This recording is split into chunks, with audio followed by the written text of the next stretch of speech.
తెలుగు రాష్ట్రాల్లో హాట్గా నడుస్తున్న పాలిటిక్స్ అలాగే తాజా రాజకీయ పరిణామాలపై సమగ్ర విశ్లేషణ అందించే నమస్తే నాగేశ్వర్ కార్యక్రమానికి స్వాగతం. ప్రొఫెసర్ నాగేశ్వర్ గారు మరి కాసేపట్లో మనతో జాయిన్ అవుతారు. నాగేశ్వర్ గారు విశ్లేషణ చూసే ముందు వాటి ప్రధాన వార్తలను చూద్దాం. అబద్ధాల ముందు అభివృద్ధి ఓడింది. కాంగ్రెస్ దుష్ప్రచారాన్ని నమ్మి పనిచేసిన వారిని ప్రజలు తిరస్కరించారు. ప్రచారంపై ఫోకస్ చేసి ఉంటే గెలిచేవాళ్లమంటోన్న కేటీఆర్. నిలబడతాం, కలబడతాం, ప్రజల పక్షాన పోరాడతాం, కెరటంలా తిరిగి లేస్తామంటూ ఉన్నారు బీఆర్ఎస్ నేతలు.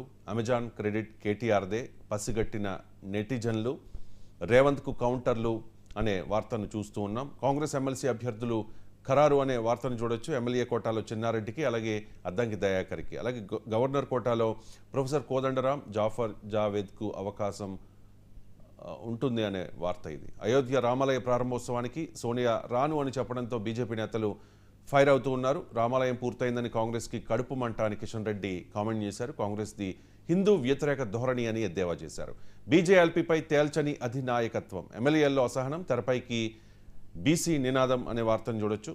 సిట్టింగ్లకు స్థానచలనం, వైసీపీ 3వ జాబితా విడుదలైంది. 6 లోక్సభ అలాగే 15 అసెంబ్లీ నియోజకవర్గాలకు కొత్త ఇన్ఛార్జుల్ని నియమించారు.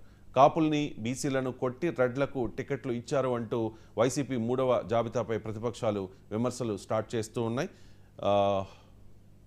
మరోవైపు ప్రజాభిప్రాయం మేరకు సామాజిక న్యాయం చేశాము అంటూ చెబుతూ ఉన్నారు వైసీపీ నాయకులు. ఇక ఏపీసీసీ అధ్యక్ష బాధ్యతలు షర్మిలకు ఇవ్వద్దు అంటూ ఉన్నారు మాజీ ఎంపీ హర్షకుమార్. రాష్ట్రంలో ఒంటరి పోరుకు బీజేపీ సిద్ధం, కానీ టీడీపీతో పొత్తు కోసం పురంధేశ్వర్ ప్రయత్నిస్తూ ఉన్నారు. జాతీయ నాయకత్వ నిర్ణయాన్ని తొక్కిపెడుతూ ఉన్నారు రాష్ట్ర నేతలు అనే వార్త ఒకటి హైలైట్ అవుతోంది. ఇక చివరిగా ముద్రగడ చూపు జనసేన వైపు అనే వార్తను చూడొచ్చు. కాపు ఉద్యమ నేత ముద్రగడ ఇంటికి టీడీపీ నేత జ్యోతుల్ నెహ్రూ అలాగే జనసేన నేత బొలిశెట్టి శ్రీనివాస్ వెళ్లారు. సుదీర్ఘ మంత్రాల తర్వాత వైసీపీ లోకి వెళ్లే అవకాశం లేదు.